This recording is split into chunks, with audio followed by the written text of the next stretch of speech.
Olá a todos, boa tarde. Para aqueles que não me conhecem, eu sou Milton Menezes e estou aqui mais uma vez realizando essa live no projeto Experiências pelo Mundo, Consciência para o Brasil. É um projeto que nós temos realizado nas últimas 2 semanas, em função do enfrentamento do coronavírus, onde nós temos convidado pessoas de todo o mundo, brasileiros de todo o mundo, alguns portugueses, para que possam conversar conosco, trazendo as suas observações, as suas experiências pessoais de como estão atravessando a experiência do coronavírus nas suas cidades, nos seus países. E o objetivo desse projeto, né, como o nome diz, é aproveitar a experiência dessas pessoas, desses brasileiros que estão aí espalhados pelo mundo, em culturas diferentes, em projetos diferentes, mas trazendo na experiência deles pelo mundo um pouco de consciência para nós brasileiros que ainda estamos por atravessar as semanas talvez mais desafiadoras do coronavírus. A despeito das informações, das dúvidas, das informações entrecortadas, o que nós observamos é que esses países têm enfrentado semanas de aumento da infecção, agora redução, estabilização, enfim, processos que certamente nós ainda vamos passar por conta da chegada, né, da infecção do vírus ao Brasil num tempo diferente em relação a esses países da Europa, dos Estados Unidos principalmente. Então, o nosso objetivo é convidar essas pessoas para que elas possam trazer as suas experiências, possam trazer a sua visão de como estão atravessando, e o nosso objetivo aqui não é fazer nenhuma posição alarmista, não é fazer nenhuma posição política, né, ou técnica, né? Não é esse o nosso objetivo. Nós estamos focados mais no comportamento humano, né? Ou seja, como é sempre o foco das minhas intervenções, das minhas falas, dos meus cursos, nós estamos preocupados com a parte do comportamento, as reações psicológicas das pessoas. E, nesse sentido, nós temos conversado com essas pessoas para que elas possam, então, estar vindo conversar conosco. E se você ainda não assistiu, né, ou quer assistir as lives anteriores, elas estão gravadas no meu canal do YouTube. Então você pode ir no meu canal do YouTube, Milton Menezes, e lá no YouTube, então, eu tenho gravado todas as lives, só uma que a gente não conseguiu de jeito nenhum gravar, baixar do Instagram, mas elas estão, então, gravadas lá no YouTube. Você pode assistir essa de hoje e todas as outras quantas vezes você quiser. Então nós estamos deixando registrado isso porque tem sido uma visualização interessante lá no YouTube também. Nós hoje vamos conversar com o Rodolfo. O Rodolfo é um brasileiro morador de Braga, ele que acho que já entrou inclusive aqui, isso, está solicitando já, isso. Rodolfo é um brasileiro morador de Braga, né? E que ele está entrando aqui agora na nossa live. Rodolfo tem uma participação especial nesse projeto, Experiências pelo Mundo, Consciência para o Brasil. Estou aguardando ele entrar, né, para a gente poder conversar com ele.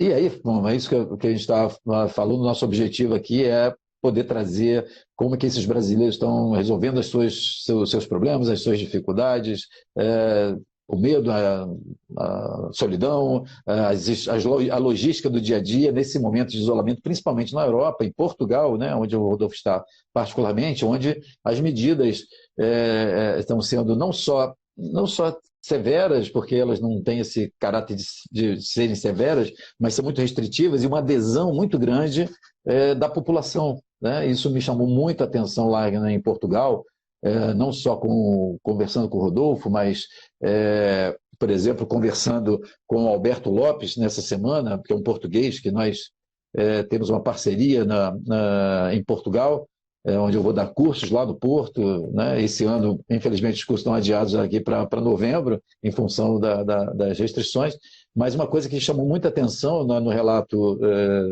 do Alberto Lopes foi a adesão espontânea do povo português às orientações das autoridades de saúde, né? E aí, então, respeitando de uma forma bem consistente a orientação de isolamento. E com isso, né, uma coisa interessante, talvez por isso, né, alguns estudiosos têm feito essa avaliação. Portugal tem tido um dos melhores resultados em termos de controle da pandemia, né? A proporção de infectados e mortos em relação à população são bem significativamente menores do que a Espanha e a Itália, por exemplo, vizinhos, né, de Portugal, mostrando assim. Grande Rodolfo. É que enfim consegui, né? Conseguiu, né? Tempos de pandemia, a internet e a tecnologia às vezes surpreendem a gente, né? Faz Então, parte, faz parte. Tudo bem? isso. Tudo bem? E você? Seja Tempo, bem-vindo à né? nossa live. Seja bem-vindo à nossa live. Eu estava aqui apresentando o projeto, né? E eu estava falando, estava esperando você entrar, né, Rodolfo? Porque eu estava querendo avisar as pessoas que você tem uma participação especial na criação desse projeto, né? Comigo Porque você você. sabe, se falar algo parecido, a gente cobra royalties, né? Direito autoral, coisa do tipo. Aham. Mas o Rodolfo foi o primeiro a sugerir uma live com a Flavinha, né? Com a Flávia da Itália, uma moradora de Bérgamo. E aí eu fiz a live. Depois que eu fiz a live, eu falei assim, por que a gente não transforma isso num projeto de várias lives com vários brasileiros? E aí eu dei o nome, Experiências pelo Mundo, Consciência para o Brasil. E aí, Rodolfo, né? Participando disso aí, agora você está do outro lado da live aí em Braga. A ideia é justamente falar para as pessoas como é que você tem atravessado, como é que você está vendo esse momento aí, principalmente a sua experiência pessoal do que você está fazendo, como você está lidando com os desafios desse momento de quarentena, de isolamento, e, enfim, e da realidade de Portugal. Seja bem-vindo. Obrigado.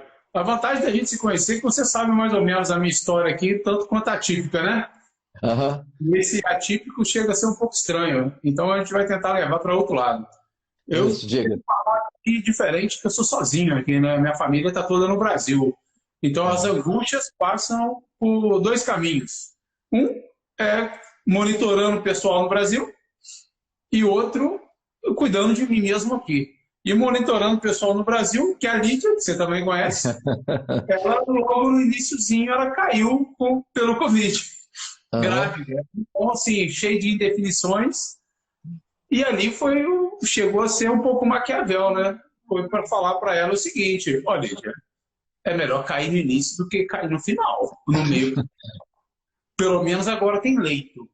E a gente fala isso dessa forma e é uma coisa muito séria, né?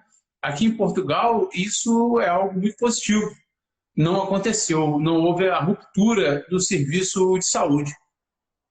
Está intenso o trabalho, muita demanda, muito trabalho, mas não tem o caos que se instalou na Itália com a Flávia, ou na Espanha, em Madrid, com a Andréia e o Ricardo. Quando eu digo a Flávia, Andréia, são as outras pessoas que falaram de lá, né? Uhum. E nem o cenário de outro mundo que está hoje nos Estados Unidos, em Nova York, Nova Jersey, né? Uhum. Então, aqui em Portugal, nesse aspecto, ainda é um momento, assim, ainda está num momento muito, entre aspas, favorável se comparar com esses outros lugares. Mas tem os desafios e tem as características.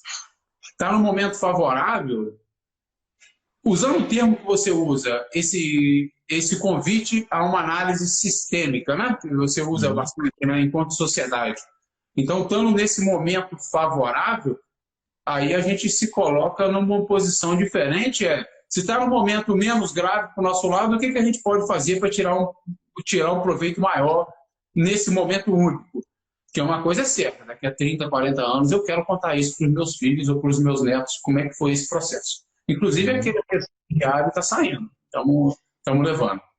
O diário, né? O Rodolfo está produzindo um diário do coronavírus, né? Quer dizer, registrando as experiências, as reflexões dele diárias, a cada dia, um dia melhor, um dia não tão bom, enfim, ou com as atividades, né? Diversas, que eu quero depois que você fale também sobre isso, né?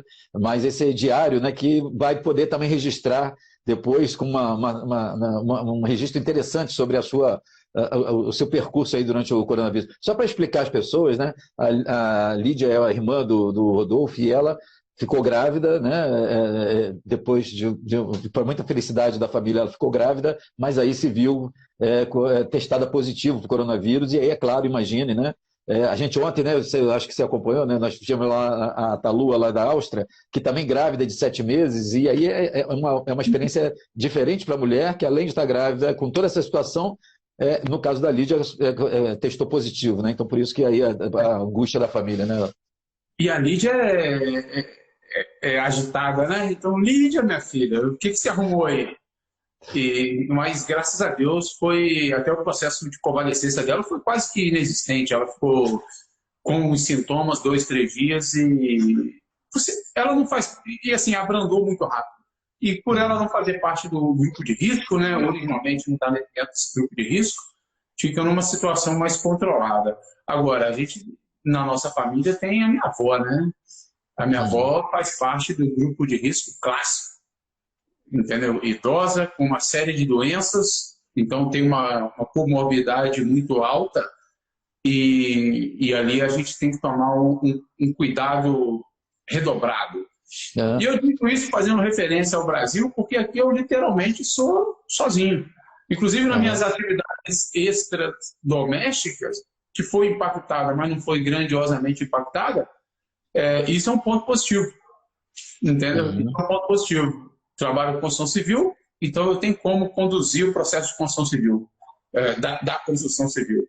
Tenho um processo de voluntariado, e isso passa a ser uma mais-valia no voluntariado.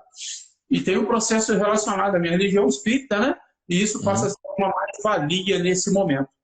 Então, assim, são fatores que direcionaram para um perfil de trabalho diferente. Atípico. Entendeu? Sim. Diferente. Quer dizer, os seus negócios, os seus empreendimentos, os seus negócios aí na construção civil, eles não foram abalados porque as equipes estão trabalhando normalmente e você consegue administrar de home office na condução, na gestão disso. Então não foi abalado nesse Portugal sentido. teve uma questão diferente, né? Portugal não foi o que eles chamam aqui de lockdown, né? Lockdown. Isolamento social. Então traçou-se os serviços básicos e umas regras principais para funcionar outros serviços. Por exemplo, numa área de construção civil, você imagina que tem que fazer o controle de quantidade de pessoas por metro quadrado. Então, isso é um pouco complicado, mas a gente chegou numa forma, junto à Câmara Municipal daqui, para atuar. E os equipamentos de proteção. Aí, assim, o exagero positivo, não é o exagero de não necessário. Necessário. Então, tem um resultado de eficiência no país como um todo. Além dos clássicos, né? Aí o óculos específico, máscara, processos de higienização, paradas de serviço para descompressão, né? Sobretudo para a questão de fumar, quem é fumante, né? E medição de temperatura, isso aqui é importante. A gente tem uma medição de temperatura 2 vezes por dia, que são as triagens que a gente tem que realizar. E esse é o grande X da questão aí. E que permite continuar os trabalhos no ritmo não tão acelerado, mas não ter a parada de serviço. O possível, né? O ritmo possível. A disciplina da população, isso é importante. Portugal geograficamente é importante, teve um discurso único da política, tudo isso aconteceu. Mas o fator principal, a disciplina da população em cumprir o isolamento social. Eu vi nesses artigos. Alguns negócios continuaram. Eu vi naquele artigo até que você tinha me enviado, né? Eu estava acompanhando as notícias, né? E você me enviou um artigo bastante interessante sobre como, né, a imprensa francesa, espanhola, se perguntavam, né, sobre o sucesso de Portugal, e o ponto principal foi realmente a adesão espontânea e disciplinada da população portuguesa com as determinações das autoridades de saúde, né? E combinado com uma generosidade, que não é uma generosidade piegas, né? Mas foi uma generosidade inteligente de poder, por exemplo, acolher os que estavam de visto ilegal e tal, como forma de serem abraçados pelo sistema de saúde. Isso não foi só uma generosidade, nós somos bonzinhos, né? Mas nessa hora a gente tem que olhar para todo mundo, né? Isso é um ponto importante. Porque os governantes trouxeram quem estava no processo de legalização ou não legalizado, legalizaram todos, porque aí automaticamente eles passam a ter direito ao Sistema Nacional de Saúde. E, ao mesmo tempo, passam a existir uma triagem sobre eles. Então, se alguém cair contaminado, tem como fazer uma triagem em cima desse indivíduo. Agora, e o mais interessante, além dessa triagem, permite ofertar a ele os benefícios sociais em Portugal. E isso aqui é algo que é importante ser falado. Os benefícios sociais. Porque tem lugares com mais e tem lugares com menos benefícios sociais. E qual é o papel de todo mundo? Esse que é o grande barato, é o grande fator interessante. Porque, por exemplo, e é uma verdade, né? A comunidade, de uma forma geral, está muito focada em combater a doença. Então, você vai ver o corpo médico, o corpo dos enfermeiros, os auxiliares, o pessoal de suporte, desde o segurança até a limpeza de um hospital. Então, isso é o que combate a frente pandêmica. Mas existem as lacunas sociais que são abertas. Por exemplo, se você tem uma pessoa que tem um serviço direcionado, eu estou falando do cenário aqui de Portugal, né? Ao Sim, turismo, sim. o turismo foi quebrado, esse indivíduo vai passar dificuldade. Então você tem que olhar para ele. E é difícil o poder público olhar para todos dessa forma tão intensa. É uma obrigação? Claro que é, mas é difícil. Aí é onde entram as instituições de suporte, Cruz Vermelha, Cáritas, São Vicente de Paulo, as ONGs, as instituições religiosas. Porque uma coisa é certa, isso aqui é um país mais estruturado que o Brasil. Sem querer entrar no que é melhor, que é pior, não é nada disso. Imagina quando esse cenário mais complicado começar a chegar na mesa de comida.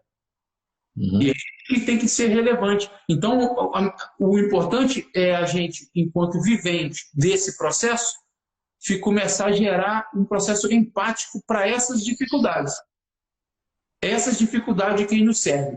Ah, mas eu não tenho acesso às pessoas que nos servem. Tem sim, quer ver como é que tem? Quem trabalha na sua casa na limpeza. Ou um conhecido, o porteiro. Então, é começar a olhar esse perfil, o perfil social, economicamente falando, com menor poder, porque é ali que vai sofrer. É ali que vai ter uma maior dificuldade. E tem que cumprir o isolamento social científico e não em detrimento, neste momento, da questão econômica. E aí começa essa guerra, né? De um para outro. Mas é aí que entra, na minha visão, o grande X da questão enquanto cidadão para atuação. Você estava falando que você, numa condição específica, né? Você acaba, então, sendo sozinho, a sua família aqui, e aí o seu negócio, o seu trabalho não ter sido aplicado, você consegue fazer o isolamento, mas também com tempo, vamos dizer assim, mais disponível para outras atividades. E você falou aí da Cruz Vermelha, eu sei que você tem um trabalho voluntário. Como é que você tem feito assim? Porque aí é uma questão de solidariedade, de sentido, mas também de exposição, né, a situações de contaminação. Como é que você entrou nesse processo aí da Cruz Vermelha? Há 5 a 6 anos, enquanto voluntário, né? E a Cruz Vermelha é basicamente voluntariado. Tem um corpo profissional, mas boa parte é voluntariado. E a Cruz Vermelha, na minha vida, é uma presença muito intensa. A gente se conhece, sabe N histórias de lá, né? E hoje, aqui no processo do Covid, né, nesse processo pandêmico, eu me senti incomodado, né? Não, vamos para lá. E a Cruz Vermelha abriu essas portas para o voluntariado. E eu vou todo dia. Igual a mim tem outros. Vai para lá onde? Eu vou para lá para a atuação junto à Cruz Vermelha. E essa atuação segue algumas frentes, que justamente é essa lacuna. Não é o combate ao vírus, a questão de saúde pública, e sim suprir a lacuna social que é formada, desde comida, desde questões específicas da Cruz Vermelha, que é do dependente químico, que neste momento ele tem que ficar recluso. Como é que faz essa gestão? Do dependente alcoólico, como é que faz essa gestão? Porque ele tem um fator de doença ali. Como é que é esse cede um pouco para ter um bem maior na frente? Então você tem que ter esse jogo de cintura que é executado pela Cruz Vermelha. E nesse processo de distribuição de comida, ou no processo de entrega de medicamentos, sobretudo as substituições para as questões tóxicas, né? Que é a metadona, calmantes para a questão da cocaína, por aí vai. e outros calmantes para a questão do alcoolismo, né? A gente tem um momento ali muito único que é para realizar a triagem para o coronavírus. Que é a triagem principal, medição de temperatura e sintomatologia. Sintomatologia são essas clássicas, tosse, etc. e tal, e a medição de temperatura, porque você tem o utente chegando. O termo utente eu aprendi aqui. É o paciente. É o termo português, né? O paciente parece que o cara está doente. Entendeu? Eu prefiro usar o termo aqui, parece que o cara está doente. E não, ele não está doente necessariamente, né? Ele está numa situação Claro. de assistida pela Cruz Vermelha e por outras. E isso é uma atuação que para mim é mágica, cara. Como é que você... Quer dizer, isso... Para mim é mágica. Isso atende um impulso natural, não só no momento, mas nesse momento mais, em termos claros de solidariedade, de participação. Você, como cidadão, né, em Portugal, na cidade de Braga, de ter uma atuação assim, né? E aí, como é que é essa coisa da solidariedade para você, de você sentir, se colocando em risco, né? Porque é uma atuação que se coloca em risco, mas que tem todo esse sentido que você está colocando. Como é que é isso para você, Rodolfo? Vamos falar de risco, né? Existe equipamento de segurança, né? Não é vamos lá na cara e na coragem, não. É com equipamento de segurança. Equipamento de segurança aí, da mesma forma que no início a gente falou para as obras, né? Para a construção civil, existe para esse tipo de trabalho, que é jaleco especial, né? Que é a bata específica, viseira, máscara, luvas, procedimentos, que aí passa. Não adianta de nada você ter o melhor equipamento do mundo e errar no procedimento. Então, tem uma série de pontos aí que você tem lá um treinamento, inclusive enquanto voluntário. Você não simplesmente entra e vou fazer algo. Não, é um processo de voluntariado onde a instituição ela se especializa para trazer esse serviço dos mais diversos, desde a última linha, que é o tratamento com dependente químico e os utentes moradores de rua, né? Quanto aos abrigos de emergência, quanto às rondas da madrugada. Então, tem todo esse aparato, mas sempre protegido. A Cruz Vermelha vive do voluntariado, então esse é o bem dela, é um ativo importante. Ela zela muito pelo voluntário. Agora, quando eu digo da Cruz Vermelha, eu digo de qualquer ONG, tá? De forma geral.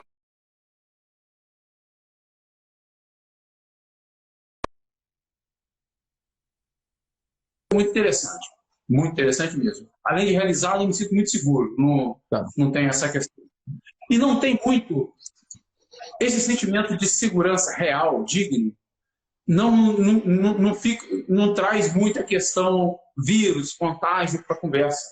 Tem uma frase do Dr. Bezerra, eu não sei a frase muito precisamente, mas o sentido dela eu sei.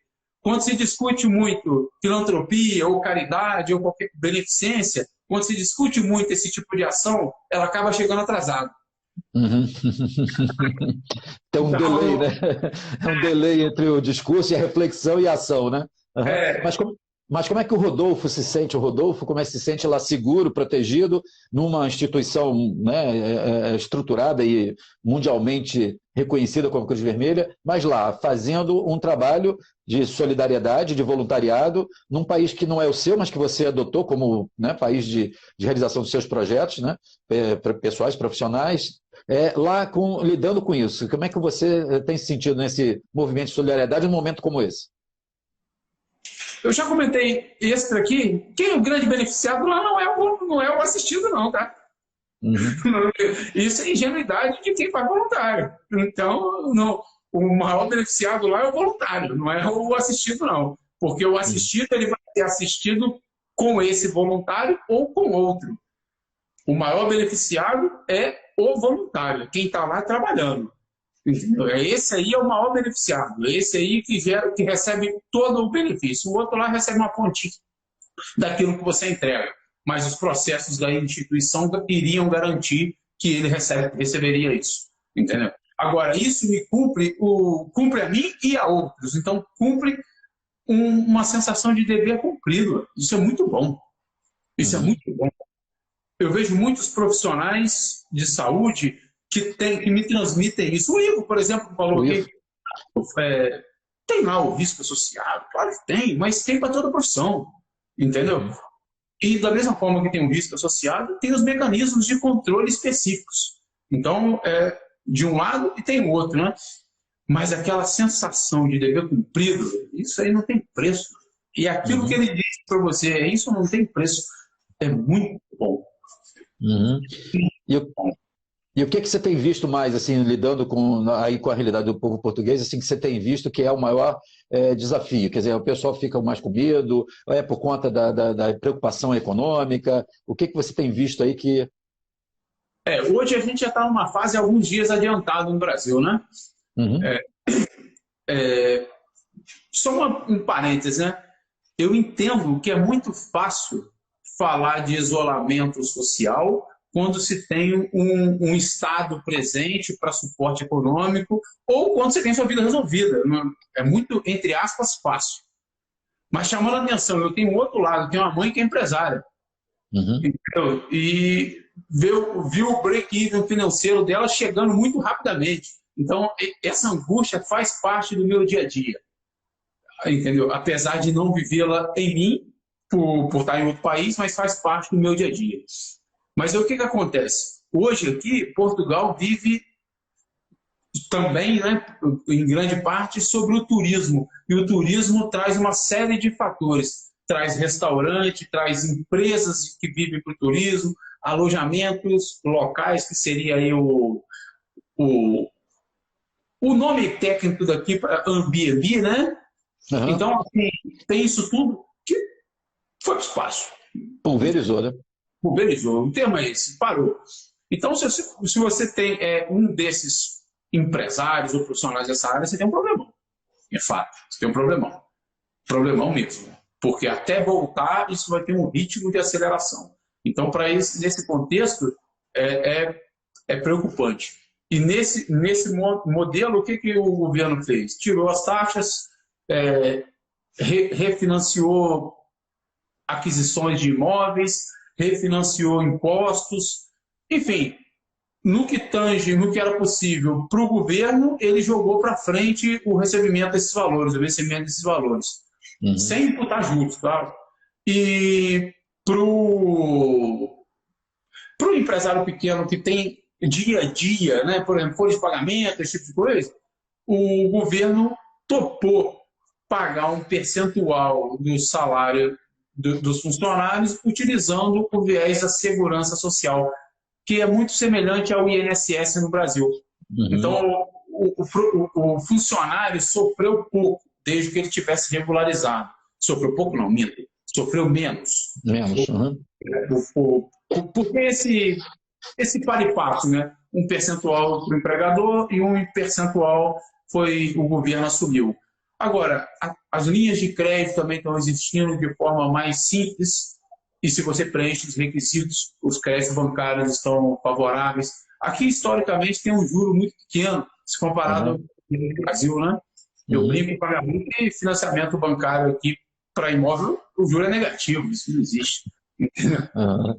Você que trabalha na área, né, sabe como é que é a diferença de realidade. Né? Isso não existe, né? Então, assim, tem esse contexto.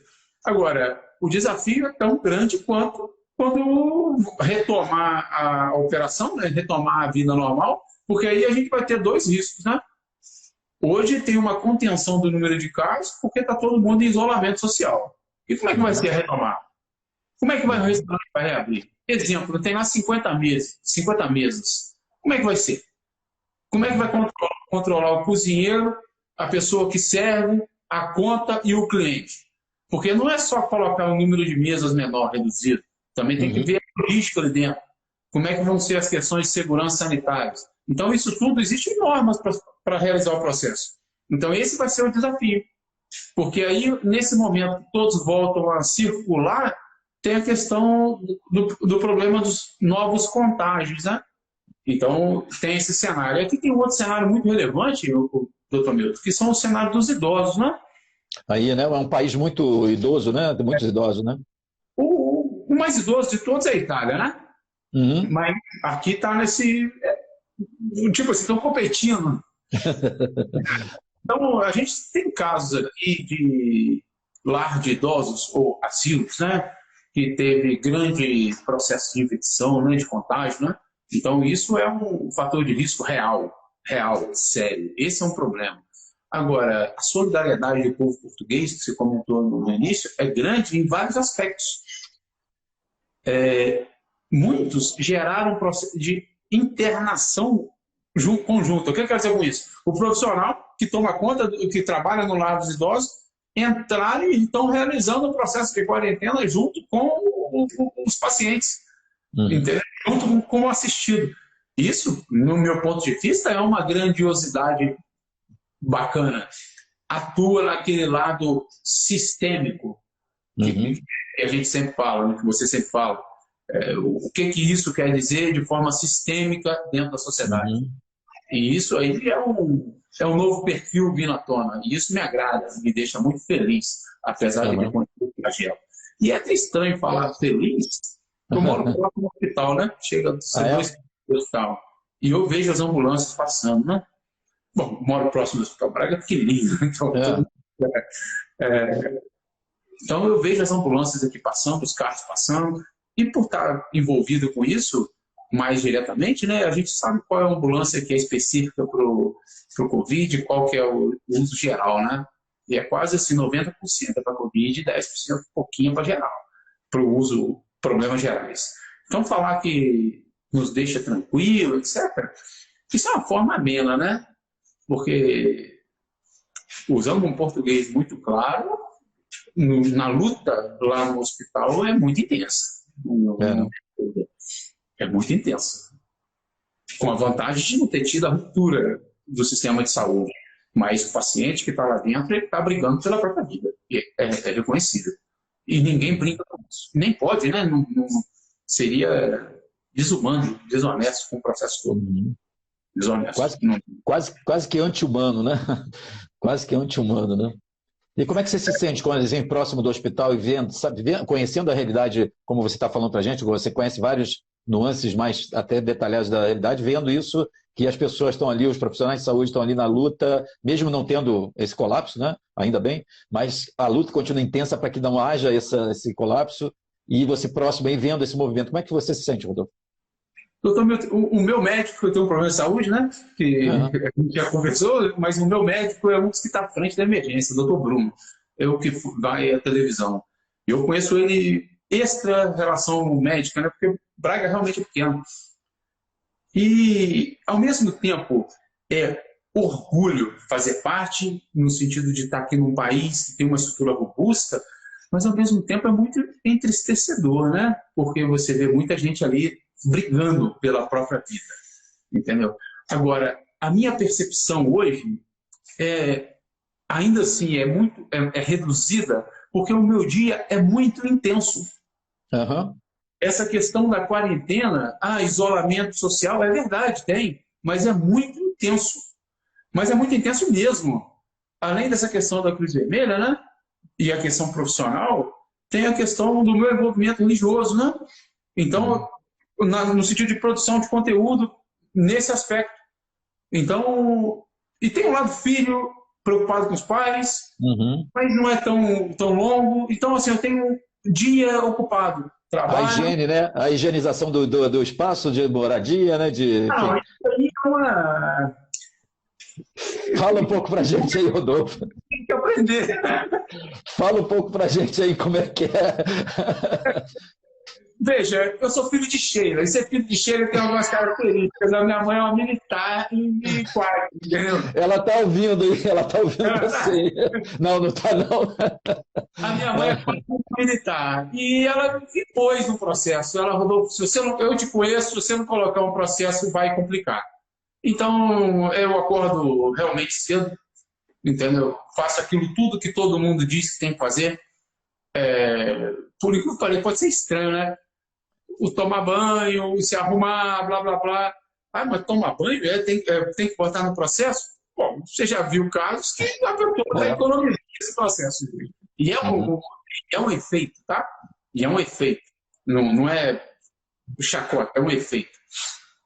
Então, faço as minhas atividades antes e tenho a manhã inteira até aproximadamente 1 da tarde preenchida lá no Cruz Vermelha. E depois eu tenho que trabalhar, eu tenho que fazer a vistoria nas funções e tem a questão de contratos, tem isso tudo. e à noite eu tenho produção de conteúdo. E como eu vim de uma área de tecnologia, né? Uhum. Então, eu tive uma certa facilidade para aglutinar algumas funções que antes eram realizadas fisicamente dentro da instituição religiosa. O que a gente faz agora virtualmente. Então, eu acabei acumulando isso naturalmente, mas acumulando não é no sentido de sobrecarga, não é com muito prazer, tá? É quase Preenchimento, né? justamente por ter esse pacote atípico, sozinho, entendeu? Mas você escapou aí, você escapou aí de falar do processo da desinfecção, Rodolfo. Ah, não, aí eu tenho toque, né? Não, porque assim, porque na verdade você não tem toque, mas realmente, né, e as pessoas negligenciam isso, né? E aí Não, você nesse sistema colocou. Como é que você tem feito aí? O início é muito comum, né? Tira o sapato, deixa o sapato lá de fora. Só que para aí o comum. Aqui os apartamentos, de forma geral, tem um hallzinho na entrada, né? E ali o meu hallzinho é minha área suja. Entendeu? Ali eu desequipo, eu não tiro nem a roupa, não, eu desequipo e deixo tudo ali. E tudo da Cruz Vermelha do Contágio vai direto para a máquina de lavar. Compras de mercados, é aquele pulverizador de passar roupa, não tem? Com a bexiga, que é a água sanitária, em tudo. Eu deixo lá 20, 30 minutos e só depois dali eu enxago para entrar para minha área limpa. E é literalmente isso. O tênis que eu uso para a rua, eu uso para dentro. Eu já saio de casa com máscara e luva. E quando estou na Cruz Vermelha, a gente usa também uma viseira. Esse, na Cruz Vermelha, é importante porque quando a gente sai de lá, sai equipado. E eu acabo realizando as outras atividades do dia com a mesma vestimenta, porque já que eu estou aqui, eu vou enfileirar tudo nesse momento, né?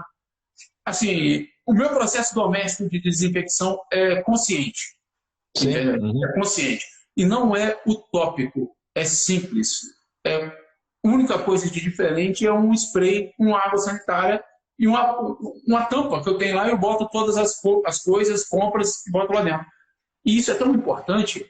Eu comprei um fone de ouvido, isso passa a ser irônico quase, né? Hilário quase. Eu joguei no fone de ouvido, porque a carga viral fica ali alguns dias. E se não for dessa forma, entra. E entrou, pegou, não tem jeito. Errou o procedimento, pegou. É pior do que a luva. Passou a mão no rosto, se estiver infectado, não tem meia palavra. É isso. Entendeu? É isso. E procedimento é o que ajusta. Procedimento entra aí dentro desse contexto comportamento. Isolamento social e procedimento externo. E procedimento é luva e máscara todo o tempo. Entendeu? Aqui em Portugal, inclusive agora, os próprios Correios já estão começando a fazer a entrega de luva, de máscara para a população. Isso é importante. Mas aí, eu acho que é importante, doutor Milton, eu não sei o controle do tempo, a gente tirar esse contexto e levar para o Brasil, né? Como é que ele vai fazer isso aí? E isso é importante, porque senão fica uma conversa utópica, né? Como é que eu faço isso aí? Dá.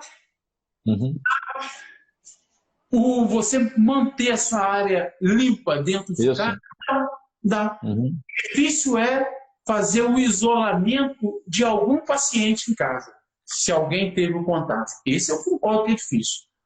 E é difícil em qualquer lugar do mundo. Mas em algumas famílias, sobretudo as famílias numerosas no Brasil, isso é difícil. Uma casa que tem 10 pessoas e todos moram em 2 cômodos. Isso eu entendo que é difícil, não tem? Eu não sou irônico, hipócrita de falar que não é, não. É sim. Entendeu? E eu acho que aí começa a ser um problema grave. E aí que é aquela questão que a gente começou lá no início. Essa empatia social que precisa existir. Essa empatia social e a disciplina de comportamento. Disciplina de comportamento que o português teve. O italiano não teve e o espanhol demorou a perceber. Entendeu? E nos Estados Unidos demoraram a implementar. Não, tá? É o que cada país desse realmente se posiciona dessa forma. E o português teve. A disciplina de comportamento é o X da questão. E aí, como é que você tem acompanhado, até pela família aqui, né? Que aqui a gente tem dificuldade, né? Do pessoal espontaneamente aderir ao isolamento social, a essa questão da zona de desinfecção, por exemplo, né? Aqui com uma realidade diferente, os apartamentos, a maioria de apartamentos, você não tem esse rol, então você tem que realmente estabelecer um mínimo de, ainda dentro da área, já da área social de uma sala, de uma cozinha, uma área onde você vai fazer isso. E as pessoas, não, muitas delas não fazem isso, né? Não fazem isso, né? Varanda, se tiver, aquele quartinho de despensa isolado, o terraço, você tira tudo e leva para lá, entendeu? Porque esse meio de campo de entrar infectado e sair sujando tudo que é o problema. Chama-se contaminação cruzada. Quer ver um exemplo? Cruzada. Uhum. Celular. Celular. Isso aí é contaminação cruzada. Porque para de ser irônico, né? Ah, eu estou de luva no celular. Quem já foi? Entendeu? Já foi. Entendeu? Isso é importante. Na Cruz Vermelha, não pode. Não pode? Não pode. Nesse momento, não pode. Entrou, isola. Entendeu? O celular está para trás. Qual é o celular que pode? É o celular do serviço. Entendeu? É um celular que... Aí ali você já sabe, ele já vem quase que colorido para chamar sua atenção. Opa, isso aqui é para eu botar em viva voz, atender em viva voz. Porque precisa manter a comunicação, mas precisa de minimamente uma posição de segurança, né? E isso é importante. Mas, doutor Milton, tudo isso que está aqui tem que ser visto aí como lição aprendida. Entendeu? Como lição aprendida. Aqui está desesperador para muitos, menos desesperador para outros. Os que estão mais conscientes tendem a passar de forma mais, não é mais tranquila, né? Mas de forma mais firme, né? Mais, uma resiliência maior. Agora, eu tenho muito medo aí no Brasil. Eu tenho muito medo. Tenho muito medo mesmo. E a gente já vem conversando sobre isso. E a ideia é o que pode ser útil daqui para aí. E nessa questão, o que pode ser útil daqui para aí, outra frase aí do Dr. Bezerra, é essa empatia, né? A extensão da mão amiga. Porque o Brasil é muito grande, né?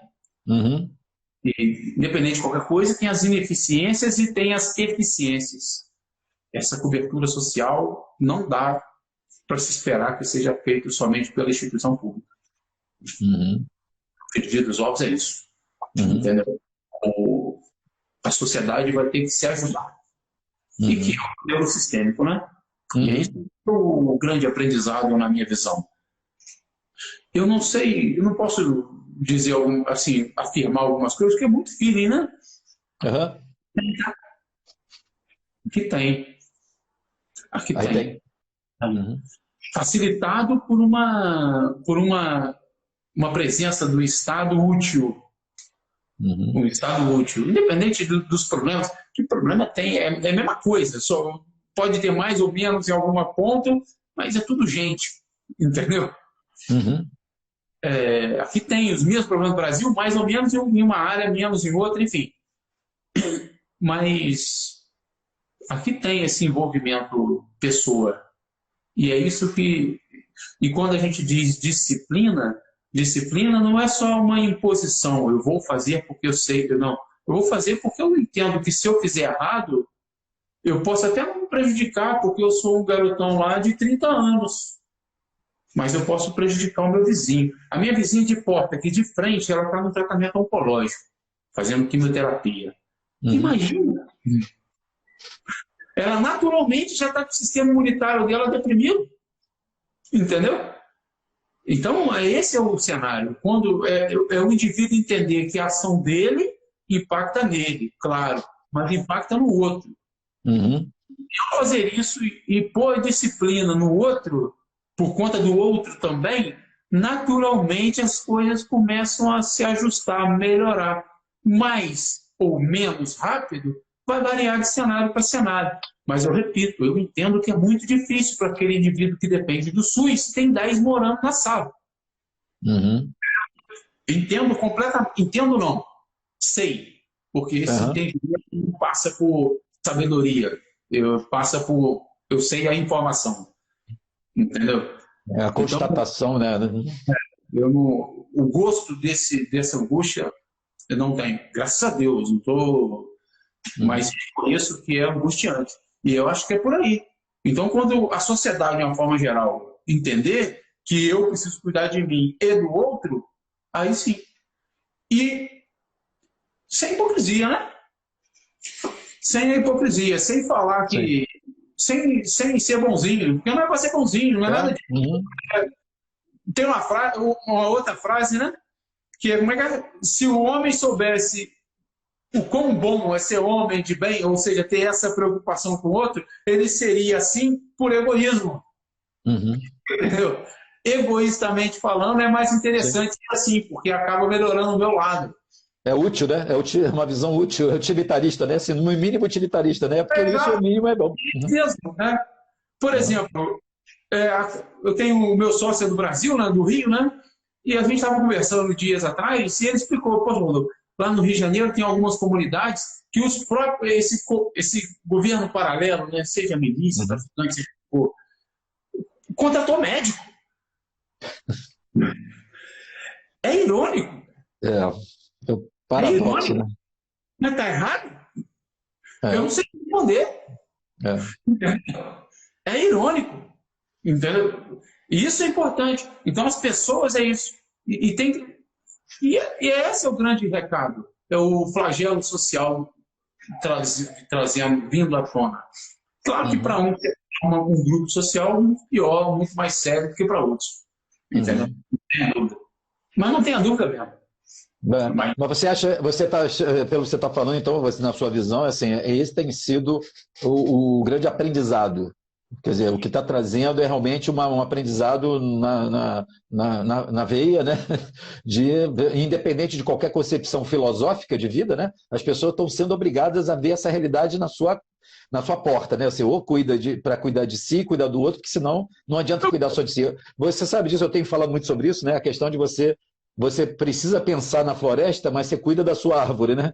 Mas você pensa na floresta e cuida da sua árvore, porque se você tem que cuidar da sua árvore, se você pensa só na sua árvore, a floresta morre e você vai depois junto. Se você pensa em tentar salvar a floresta, você não faz aquilo que você precisa fazer, que é a árvore, né? Então, assim, é pensar na floresta e cuidar da árvore, né? Isso E assim, nominalmente é simples como tal. Claro que no momento de crise a gente tem que fazer isso de forma muito mais acentuada, porque precisa restabelecer a normalidade. Mas é simples como tal. É isso. Agora, tem um outro ponto. Isso vai passar. Em algum momento isso vai passar. E no dia que passar, no dia que você abrir a porta, como é que você vai sair? Se você sair igual, mesmo, volta para dentro para continuar. Volta para dentro para continuar. Isso serve para qualquer um.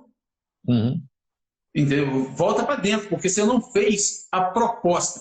É claro que eu repito isso algumas vezes, mas é para não parecer ingênuo, tá? A proposta para o Rodolfo é diferente da proposta para o Dr. Milton, é diferente da proposta para o João, para o Manuel e para o Antônio. Entendeu? E isso impacta, e essas propostas são diferentes por pessoa, por CPF e por imposto de renda, por classe social. Entendeu? E é diferente. Então, a expectativa de análise de um tem que ser obedecida levando em consideração o que ele tem no seu cenário. É comida na mesa? Tem. Então, a análise é outra. Ou está faltando comida na mesa? A análise é outra também. Então, no final desse processo, se cada um sair, melhor, tem que sair minimamente diferente para melhor. Reconhecer o universo sistêmico ou de ecologia profunda, onde eu impacto o outro impacta a mim diretamente. Senão, não tem como. Senão, vai ter outro. Mas não, doutor Milton, é sério. É sistêmico, isso é sistêmico. Isso é sistêmico, né? Isso é que é sistêmico, né? O sistema ele vai funcionando. Quando ele tem um problema, ele surge como um problema para reorganizar o sistema. Não tem jeito, isso é sistêmico, né? E vai ter outro, quer ver? E a gente vai ter um testezinho, quer ver o teste? Quando começar a liberar, ou como diz aí no Brasil, a soltar, né? Quando começar a voltar à vida normal. Se o aprendizado, ou pelo menos a vontade não for imposta, não for posta à prova e passar, a gente não mudar alguma coisa, vai ter o reboliço de novas novas infecções e vai voltar para o estado de quarentena. Percebe? Uhum. É um caminho sem volta. Ou aprende e ajusta, ou a gente vai viver quarentena, sai de quarentena, quarentena, sai de quarentena, quarentena, sai de quarentena. Uhum.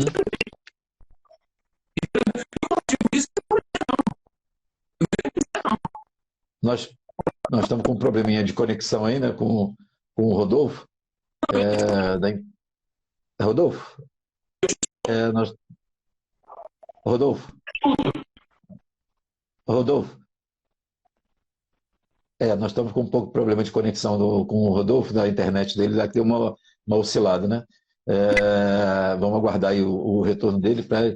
É interessante, importante isso, a visão dele, muito clara, né, em relação a essa visão sistêmica, né, do papel do coronavírus como realmente sendo um convite muito duro, né, uma mudança não só de hábitos de higiene, mas de consideração a essa questão que eu tenho chamado de responsabilidade solidária, né? A responsabilidade que a gente tem solidariamente, né? Rodolfo, nós perdemos um pouco a conexão. Oi? Me escuta, eu escuto. Nós perdemos o seu áudio e a sua imagem. Está bem congelado. Não sei se você está me ouvindo, mas nós não estamos te ouvindo nem vendo.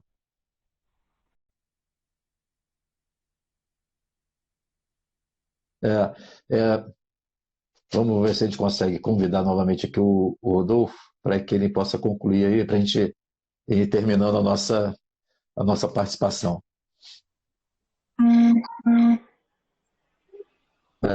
Mas, volto a dizer, essa visão, e é interessante isso, né? Porque a gente observa que mesmo que independente das pessoas que pensam dessa forma ou têm esse tipo de visão, a realidade próxima do coronavírus está fazendo com que realmente a gente tenha quase que a obrigação, independente de qualquer tipo de ideologia e tal, uma necessidade pragmática de mudar hábitos e preservar a sua vida, pensando também no do outro, como forma de sobrevivência sistêmica da sociedade, né? E isso eu acho que também é um aprendizado que é quase tangente em todos os países, todas as classes sociais, de realmente ser uma necessidade da sociedade como um todo, né? Desse grupo de pessoas, desse grupo de indivíduos que estão, né, nessa sociedade, né? E não apenas de uma classe ou de um país, né? Mas realmente a todos, experimentando exatamente como cada um de nós lida e encara esse desafio, né, das ações, de pensar no outro, como ele está falando das lacunas sociais, porque não é só a questão do enfrentamento na frente de saúde, né? Eu achei isso muito interessante, porque Portugal tem isso de uma forma muito clara, né? Uma coisa é o enfrentamento da saúde na ponta do vírus, mas a outra é as consequências e como cada instituição e cada segmento da sociedade pode e deve se articular, porque tem um problema que é sistêmico, né? Não é só então a combate ao coronavírus, mas como você em casa, né, mesmo na sua casa, na sua atividade, aquela que ainda permanece ou que parou, qual é então a reinvenção, de reinventar, né, o seu papel, ou do que você pode fazer nesse sentido, né? Porque aí nós não estamos, literalmente não estamos sozinhos. Alguns de nós estão precisando desse momento da solidariedade de outros, e alguns de nós, nesse momento, pode ser empático, né, em relação à necessidade. Em muito pouco tempo, nós temos, né, obrigados a repensar isso por uma questão, como o Rodolfo falou, e isso, o Rodolfo coloca de uma forma muito clara, né, sem hipocrisia, é uma questão de utilidade, de utilitarismo mesmo, nosso, no bom sentido, né? Ou seja, é porque nós preservamos a nossa vida quando a gente começa a se preocupar também com a vida do outro. Essa é uma grande mudança que quebra, né, na minha visão, né, eu venho estudando isso há muitos anos, o efeito do individualismo, né, como ideologia do ser humano, né, ou seja, privilegiar, preservar a sua individualidade, os seus direitos, as suas... mas é uma quebra desse individualismo quando a gente começa então a perceber que para cuidar e para preservar a minha vida, eu preciso me preocupar com a preservação da vida do outro. Né? E isso é uma mudança, é uma quebra, né? Onde então, enquanto no individualismo a ênfase é o eu, é o indivíduo, nessa nova proposta é o indivíduo na sociedade, é o nós, né? Não sou eu ou você, é o nós. Então, eu estou intimamente ligado à de você, como também não adianta você cuidar só de você, porque de alguma forma a gente tem essa necessidade, né? Nós não estamos conseguindo conectar agora com o Rodolfo, né? Uma pena que a gente podia, agora está ainda alguns minutos para a gente encerrar, né? Vamos ver se ele entra aqui agora. Eu acho que e é isso que o Rodolfo fala, né, da importância, fala de uma forma bem enfática, da importância desse aprendizado como forma de fato, superar uma pandemia como essa, que se, né, de alguma forma, se esse é a proposta de aprendizado, né, se a gente não aprende, a gente continua na prova, que nem na escola, né? A prova é para testar o nosso conhecimento. E se a gente não aprovar nesse conhecimento, a gente precisa voltar a estudar e voltar novamente a outra prova. Né? Parece essa lógica pedagógica, né, do sofrimento, né, que eu falo também há muitos anos. Né? Tem um livro chamado O Sentido do Sofrimento, exatamente por conta dessa visão. Se esse tipo de sofrimento, que é coletivo, que é democrático, que atinge a todos nós, né, em todo o planeta, ele tem esse precisando aprender em relação a essa solidariedade, né? Essa responsabilidade solidária que eu tenho falado. Vamos tentar mais uma vez, né? Agora quase entrou, eu acho que agora vai entrar.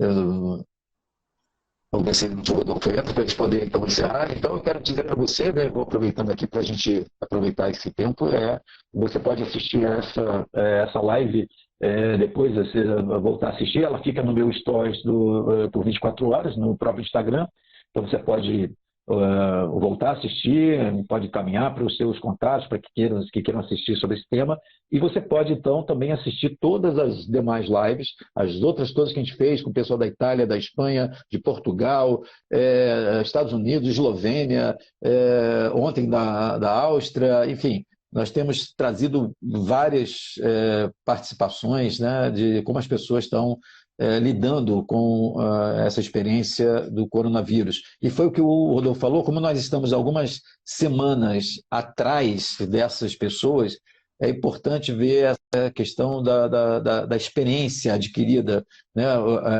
Essas pessoas estão aprendendo com a experiência e nós daqui podemos aprender e podemos nos conscientizar daquilo que a gente precisa. Principalmente num momento como esse, né? Não adianta a gente esconder a realidade, nós estamos num momento onde, então, a divisão de ideias, de pontos de vista, deixa o indivíduo, o cidadão na ponta, né? A pessoa na ponta, na dúvida, né? Quem segue, quais são as orientações que são importantes serem seguidas. O meu objetivo aqui foi trazer exatamente essas experiências para a gente poder observar e ter uma ampliação da nossa perspectiva, da nossa forma de pensar o enfrentamento. Né? A gente vê aqui pessoas que têm perfis diferentes, realidades diferentes, mas também como forma de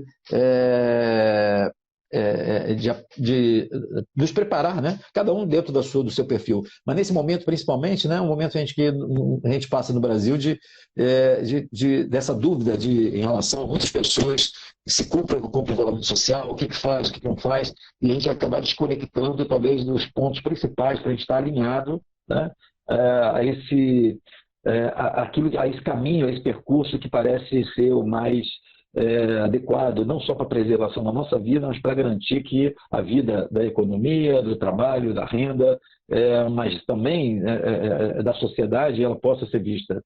E isso é um desafio grande, é uma mudança, né, uma solicitação de uma mudança significativa da nossa forma de pensar a vida, o sentido da nossa vida em sociedade, né? A gente não está conseguindo, né, com o Rodolfo. Rodolfo, não sei se você está me ouvindo, mas eu acho que a gente vai encerrar por aqui. Queria agradecer muito a participação do Rodolfo. A gente, de repente, vamos marcar para a próxima semana para a gente continuar o papo, uma conversa muito enriquecedora da experiência dele lá em Portugal, servindo para nós aqui. Vamos ver se ele consegue mais uma vez aqui. Da gente conseguir ampliar, né, essa conversa. Nós temos várias pessoas que ainda vão participar desse nosso contato, né, nesse projeto Experiências pelo Mundo, Consciência para o Brasil. Vamos ter pessoas agora da Alemanha, da Espanha e dos Estados Unidos que já aceitaram o nosso convite. Nós estamos organizando aí a agenda para, nos próximos dias, poder fazer também com esses outros brasileiros que estão aí pelo mundo. Bom, eu quero agradecer a vocês a participação, né? Procurem no nosso YouTube, canal Milton Menezes, nós vamos estar com todas as lives, inclusive essa do Rodolfo hoje, gravadas, disponíveis para você ver quantas vezes quiser, indicando aí para os seus contatos também que queiram assistir a essas nossas conversas com os brasileiros pelo mundo. Experiências pelo mundo, consciência para o Brasil. Ok? Até a nossa próxima live. Tchau.